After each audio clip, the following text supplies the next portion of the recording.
Okay, sir. This video will be recorded. Are you okay with it? Yeah, fine. So, sir, I am Viswa from DHRM, and Okay. so this one is based on my assignment, sir. Okay. So, how about you, sir? Your name? Nice name? Yeah. I'm Mohammed Zayan. So I just working for EFL for the last 6 years in Malaysia, and I'm handling the finance, HR, and admin at here. So that is my background. Okay, nice to meet you, sir. So, the first question I'm going to ask is, how do you choose employee to see work abroad, sir? Work abroad. So you mean in Malaysia or even the overseas? International, sir. International, if you're taking it actually, because since we are a global company, I just have the same experience that first we check the education qualification, because that is a primary reasoning. Because when you are sending a person abroad, so we have to get done with a lot of documentation.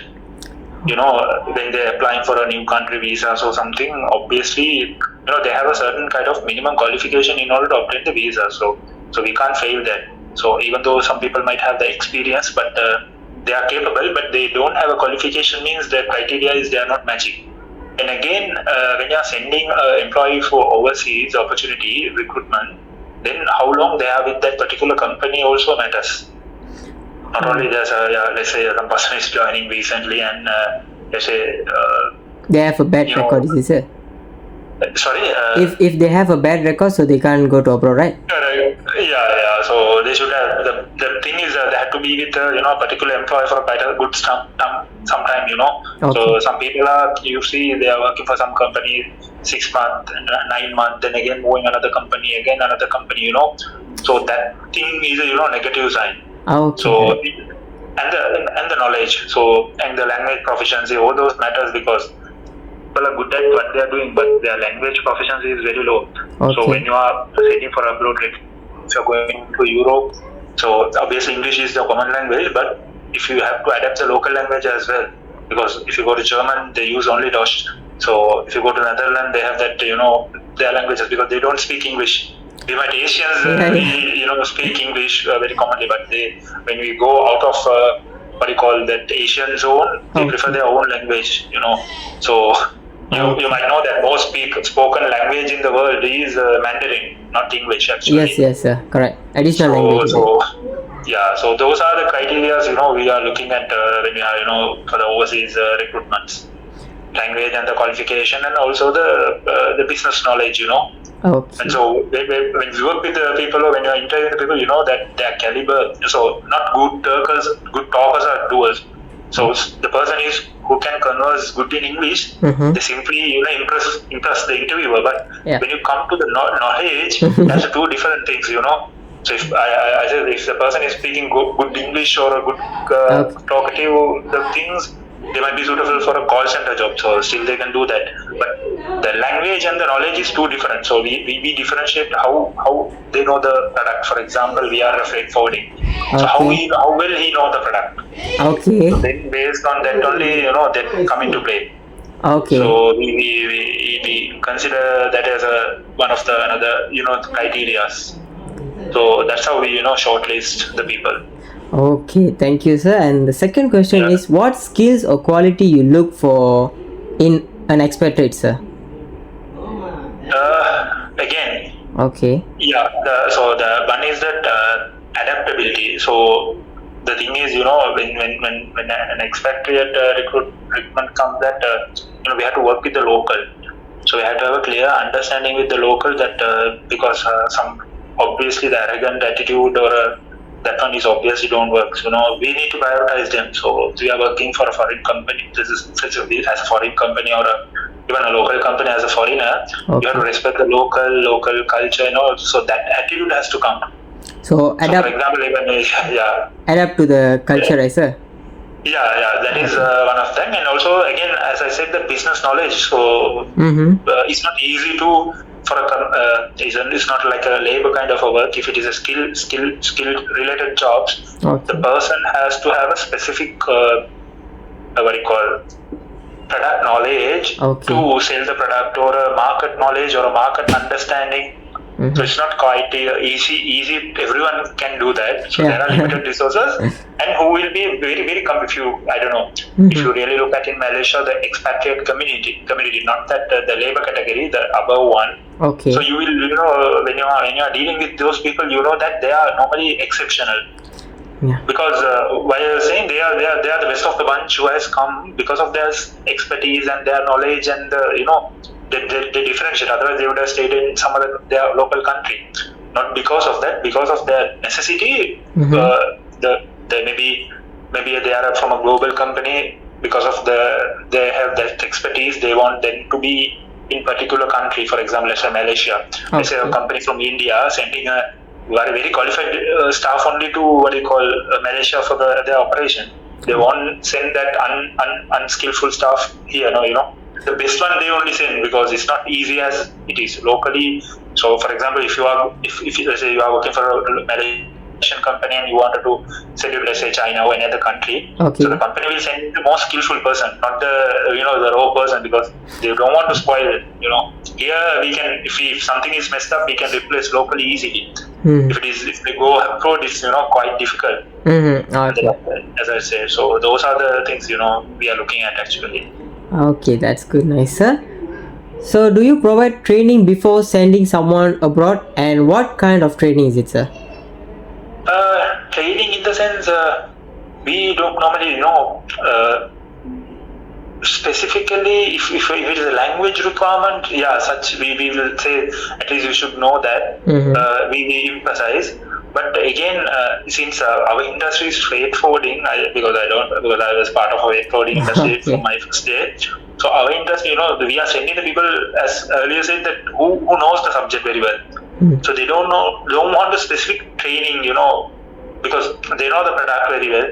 If you take logistics, so logistics is everywhere is logistics. Yes. It won't differentiate from country to country. But there are new learnings will be there every day, each and every day. But most of the time, it's going to be dimension. So that's what as I earlier said, we are sending the most skillful staff. So we don't need to, give a specific related training as my industry. But maybe for a manufacturing or other industry, maybe differentiate because they might require some other training as per their guidelines. As I know that since we are sending that skillful capacity people to that the expatriate opportunity. Okay. So not a specific training we need to give because the people when we are sending, we make sure that they already stayed with us at least for 2-3 years. Then we know the particular person.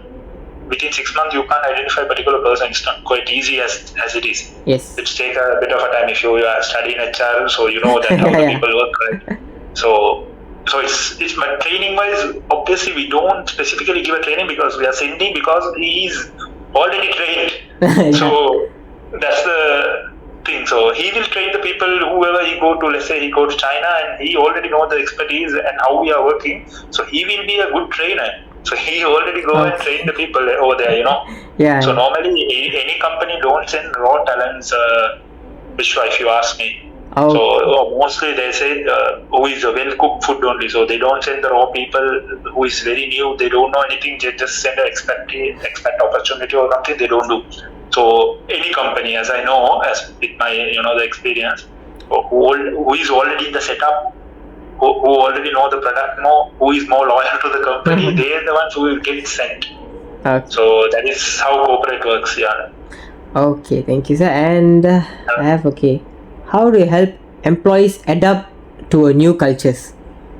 Actually, just to give so new culture means locally. So let's say there's when there's a new recruitment. Okay. So first of all, what we do is we have an introduction session with all the local staff, maybe staff in the sense who are in the office. We just introduce.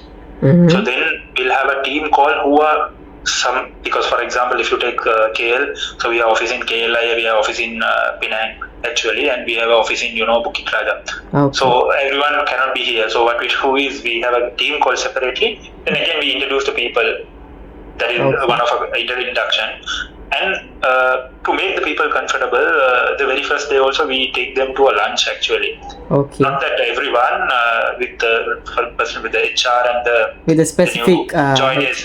Specific management, Yeah. Okay. So mostly not much, 1 or 2% from our side, and with them, you just take them to the lunch. So this is we practice as a the culture. So they will they will feel very comfortable. Yeah. Very first they have the nervousness and all those stuff. And what we do is based on their roles. So let's say because the freight forwarding also we have operation sales and admin, all the different sector. Okay. So and also what do you call we what do you call we have a kind of a presentation that we show how we are working. Okay. So we have like a 1.5 hour presentation. So very first day we said that we show them that how we are working, how we are wearing the dresses, how our lunch time or our work, kind of thing. So if you take our company specifically, we are a very flexible company. So what we do is we don't have like a strict restriction. You should go to lunch at 12 o'clock and come back by 1 o'clock. So we don't never calculate or monitor. So we have given all the freedom to the people. If you want to have the lunch at 11 o'clock, go and have. If you want to have it at 3 o'clock, that's not a problem, So we kind of flexible at. It's different on the company. Some company focus on the more discipline. So when it's come to our culture is kind of flexible that we are not that stressed on that. We focus on the outcome. What they are delivering at the end of the day. So I communicate that thing very first day to them. So then they also, when by the time they dealing with people, they realize that we target driven. So we have a target. We have given a specific role. So we don't follow on the other stuff like at what time they are coming, what time they are going. They wanted to have a sometimes they wanted to send their kids to the school meeting, parents meeting, and they come back late. So we don't put like half daily, So we kind of give a flexible setup. So the depends on again the culture. Some is rigid culture. Some maybe stress on more discipline, on time presence. You have to be on 9 o'clock. Otherwise, we put half daily. Short leave or kind of a thing. You have to work till 6 o'clock, and those kind of thing. So the culture embedded. What we do is we mingle with the people. So anyway, one is the induction, which we are carrying on by a presentation and having a lunch, and also we let them to speak. We can't push them. Sometimes mostly the person is once joined, they act as an introvert. Don't open out. They don't go and open out and speak loud or something. So we make sure we act as a normal. We don't see as an alien or something. So we just act as a normal. We make them comfortable. Speak out, speak loud. Whatever things So that's how we do, because we do with we are quite as our organization is, we have 25 staff. With Labor Card we have like 40 plus staff. So. But mostly we have limited resources. But big companies, again, Viswa is a different story. You can't expect that. If it is 100, 200 people, then the discipline is a different story. Yes. So but because our industry is logistics, we had to be 365. Obviously, 365 days you have to be alert. You can't have a break off it. So we are not forcing people to work on a holiday or those days. So this is a normal. Yep. So that's how we make it comfortable. Okay. So when you're having have a chat with our normal staff, you will get to know that how we are working. There are pressures. We are not saying that we completely give a freedom, but there's a two-way. Okay, understood, sir. Thank you. I don't know whether you got the answers you want. I don't know, but if you need anything, you let me know. Sure, of course, sir. Yeah. Sometimes you might expect the answer, right? If you don't get that answer, you just always open up me. Okay, sure, sir.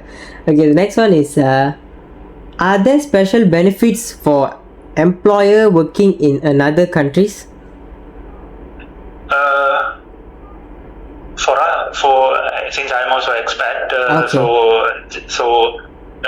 in our setup there is no. So we get an all-inclusive salaries or something. But as a group of companies, some other countries people are working no. So Malaysia we don't give anything. We just flat give a salary only. So they had to manage their own accommodation and all those stuff. So as some other country I know people see, so even within my group, so they give a housing allowance, they give a vehicle allowance and fuel, and also some kind of a school fees also. Okay, got it. So based on some categories, when they are in that hierarchy, they will get a housing allowance, they get a vehicle allowance, and fuel, and also school fees also. Okay. Here we don't complicate much because here the tax component is on all the income we have to tax. So we give the round figure. This is your salary, so you have to manage all those stuff here. So in Malaysia we don't provide. If you look at overseas, commonly used benefits are those: the housing, vehicle, and fuel, and also the school fees in case. Okay, sir. So and then next I have is what support do you give employer while they are working abroad, sir? What kind of support you will give? If employer side, when they are working for abroad, apart from the salary, let's say if they go for like a 2 month, 3 month training, we give them a per diem, accommodation, and all those stuff. How do you help employees return home after their task? You mean if a guy go to the foreign work? You mean? Yes, sir. So foreign employment, I just to get it done. Some people travel on a business meeting or like short term, or you are referring to a long term one. Okay, like I think short term is good, sir.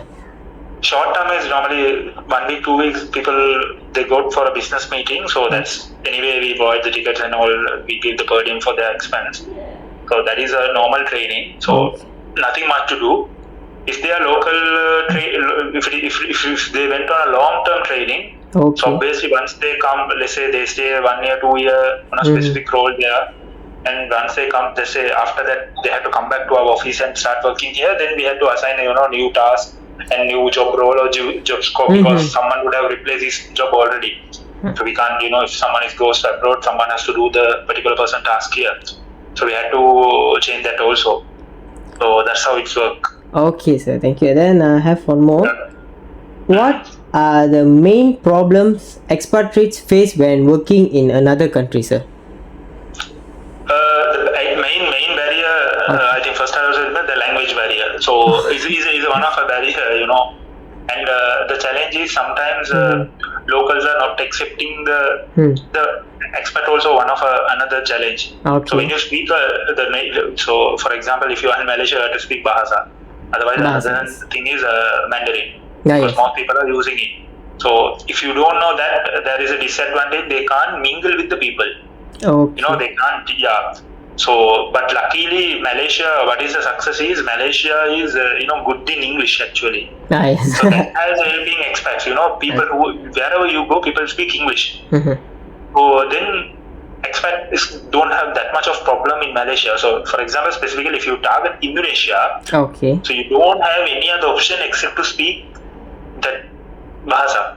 Okay, yes, I understand. Because Indonesia's literacy is very low. I'm saying the English proficiency is very low. Yes. So they are well educated, but they don't English is very very slow. So you have to learn the Bahasa. Their language, sir. So otherwise you can't connect with them. So they don't understand what you are telling. So even if you go to Saudi Arabia also same. So they speak Arabic. So English is quite difficult because recently I was having a chat with one of my family thing. So when I was in the call, he was speaking in Arabic. So you don't understand, sir? Yeah. So he's not educated enough. Also, actually, he's my cousin brother. So I was wondering how quickly he's learned that Arabic. He said no option, I had to learn because it automatically comes because those people speak only Arabic. So the language is the barrier, one of the things, and also sometimes the local people won't accept expatriate leaders. That's one concern also. They prefer a local person because sometimes they feel insecure. The locals when they are under expatriate head positions. So and also sometimes let's say if you are putting a local with a foreigner parallelly, then they feel that they are challenged. Challenged. Okay. There's a competitions also. So those are the the concerns when we have that people go to abroad or working with expat recruitment. So when incoming, so those are the common concerns. Okay, so then I have one more. how do you decide the salary for an expatriate, sir? Expatriates, when you come to another country, Okay. so they don't have a home. So we Okay. have to put provision for that. Okay. And also they need a vehicle. Yes, So we yes, need to yes. put provision for that. Again, the fuel. So we need to, because then also, for example, when you are in local, for example, in Malaysia, if you take Malaysia, so you can send it to government school, right?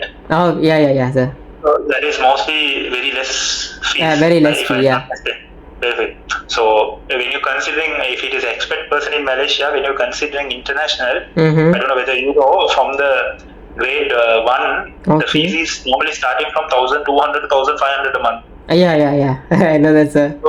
So the expat cannot put it to the Malaysian school, so they have to go for example, what do you call it, international school. So we have to factor all those, because if you are getting one person, so we have to give them. Otherwise, so it's not a small amount, that 1,500 a month for an international school. It's a quite big amount, right? And because my colleagues are facing those problems, so I know that. Because even a school van is 500 ringgit its cost, so they said almost 2,000 per month only for sending them to school. Oh my god. So yeah, this kind of is there. It's not that more than some people pay more than that. Depends on the school also they are selecting. So it's differentiate. So what I was want to telling is, so we have to factor those also, because they come for a reason. No, they are leaving out their families and come here to do something, right? Yes, sir. So otherwise, if you are not providing enough salary, so we have to cover their rent. We have to include the rent portion also to the salary, also the vehicle, also the fuel, factor. So when it's come to a local, they already in, let's say, in the local country, so they have a housing maybe. So they adapt to a local expenses. They know where to eat, what to eat to reduce the cost. Those factors are there. And again, especially expat, when they're coming in, they have to bring out their family also, with the wife and all those stuff. So they also can't work, They might be working in their own back country, but when they come here, for example, in Malaysia, the visa not allow the people to work. Yes. The white dependents are not allowed to work. So then, they have to earn for both, right? Yes, sir. So those are also a concern. So those are the factors we put into when it's come to the salary. So we have to factor the rent, car, and the fuel, and also school fees kind of a thing. So we have to keep in consideration, but we are not going to pay that. The person who is earning has to manage. At the end of the day, he should have a saving also. So otherwise, the purpose is lost. Yes. The purpose is, is differentiate from his all family roots from their home country and coming to another country. He should earn some materialistic. But again, side, but a company think is betterment of the company, value he is bringing. We just want, because of the expat, we don't want to pay the salary just blind eye. If that same job can perform by a local person, obviously we hire the local person. That is, so no point of holding on to a person paying such a high amount to, Okay. So that's the differentiation. And also wanted to tell Viswa, so normally, for example, so I differentiate in Sri Lanka. So for an executive, let's say executive salary is starting from if you take maximum 600 ringgit, per month. Okay. So if you take Malaysia, executive is easily earning 2,500 to 3,000. So it's automatically differentiate. I just actually so 2,500 is a manager salary in Sri Lanka. I just compare those countries. So manager is earning 2,500 ringgit equivalent amount, maximum 2,500, 3,000 ringgit in Sri Lanka. So again, when you come to Malaysia, a manager is earning like 8,000, 8,000, 10,000. But there are managers who is earning locals 20, 30,000 also. That depend on the company and the jobs they are doing. So that from the country to country, that's the differentiate, So you got it right. So automatically when they come in, they adapt to the local salary only. So here also, because of expats, people don't pay that high salaries. It's matching the local salary only, but they can, sufficient enough to, do something. You see the scale. I was saying the current, I was talking about 2025 only. I told it's not a back then story, the current story. Yes. So I know, so people who are earning back there is that much small, and here they have a good salary, the good living standard, all those there. I always say that I was been in Malaysia for the last 6 years, so you will realize the value when you go out of this country of Malaysia. Yeah. So That is it. it's a blessing. It's a blessing. It's a superb country, with all the facilities and living standard and all. So it's an extraordinary country, Oh. So when you go out of Malaysia, only you realize how much the Malaysia has developed and how much they are giving, those. And I'm honest with you, Yep. because we know the difficulties, and sometimes you also pay tax. I also pay Yes. tax. So the people, when we are discussing the amount of tax we are paying, we are getting a lot of stuff. We are getting means not us, maybe local, maybe benefiting. The benefits. You have good infrastructure, roads, good bridges, good LRT, MRT, all those stuff. It's connected, right? It's very. Yes, sir. So back then let's say go to the Sri Lanka or India, we pay the taxes. The living standard is not even to come to this level. It will take another 20-30 years. Uh-huh. So that's a huge gap. So that's what I say. So not that we are paying expatriates more, but we met the local standard. So here automatically you see, right, different. Sri Lanka 3,000 ringgit a manager is earning, but Malaysia's minimum is 8,000 ringgit. So there is a 5,000 ringgit gap automatically. Yes, sir. The person who are coming from there is already adapted to that particular 3,000 ringgit salary. So he's coming in, he will get an extra. He know how to manage their funds, how to do their work. So that's how it's work. So to just give you idea how the expatriate things are working, I don't know whether you got it. I just explained. Yeah, I got it, sir. Because the price different plus the salary when we convert there is totally different. Correct. So that's what I say simply. So if we are sending, let's say sending back home like 1,000 ringgit, then it's a good amount. So they can do some good things there. Yes, sir. So that's the difference. So not specifically to expatriates, we also pay the local standard only. We don't pay like exorbitant amount to expat. Okay, so got it. And I have a last question. Yeah. So what makes an expatriate task successful? Expatriate task successful again when there is a job, if a local person can perform, we have to obviously opt for a local. Okay. So we opt for an expatriate for a specific reason. So mostly we take expatriates in sometimes business development, some trade lane development, international relationship, because they have been all while. So local don't have that exposure to it at the moment. So we obviously complete means since our industry is not like project we complete in 1 year or 2 years. This is a continuation. Yes, sir. So you have to develop the market, you have to develop the sales, you have to add the potential clients. And when it's come to if it is an operation job, they have to streamline all the operation, all in control. So as a finance, I am also expat. So my objective is to we are a group of company. There is a lot of compliance. Okay, sir. So that compliance has to meet. So if it is because our company is in 42 countries, so so we have to have a standardization. Otherwise, we can't manage in multiple countries. So there will be regulations, all those problems. And so how we don't consider as a job is complete. The job is success. Again, we have a performance evaluation. Obviously, we have given specific target. So we have that we evaluated every year. Okay. And within the year we segregated into 2. Okay. Every 6 months we evaluate how it's worked. The next 6 months we again do the procedures, and the cycle goes. So that's how we monitor. So when we give a job to develop a business, we obviously they have to develop that business or new trade lane or the opportunities. No. So that's how it's work. Because if it is again I say manufacturer or project or IT based company is a different story. When they go client side, once they complete, software is done, testing drive is done, live is done, then they can come back. So our one is not like that. It's a continuation because we are a logistic industry. It's a continuation.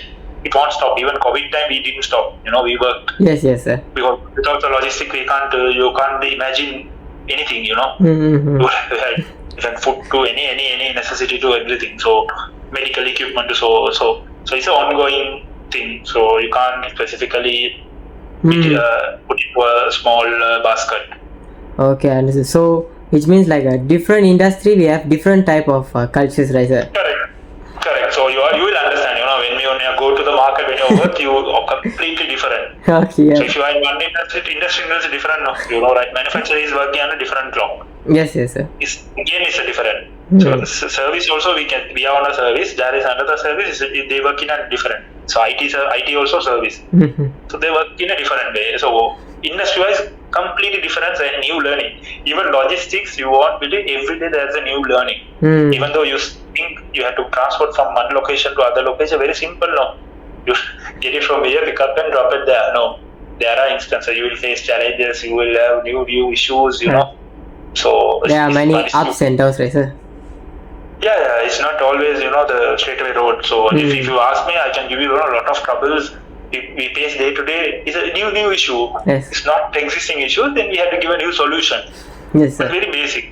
You don't even imagine what's they're talking. Yeah. But once you come into the picture, you realize the importance of it. Yes, sir. So okay, that's all. That's my question, sir. That's all done. And thank you for your time, sir. I learned more about it, more about HR. Sure. Sure.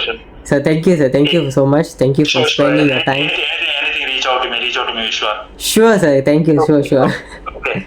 Wish you good luck and for the assignment and all those stuff. Anything you can reach out to me. Okay. Thank you very much. Thank you, sir. Again. Okay. See you, sir. Okay. Bye.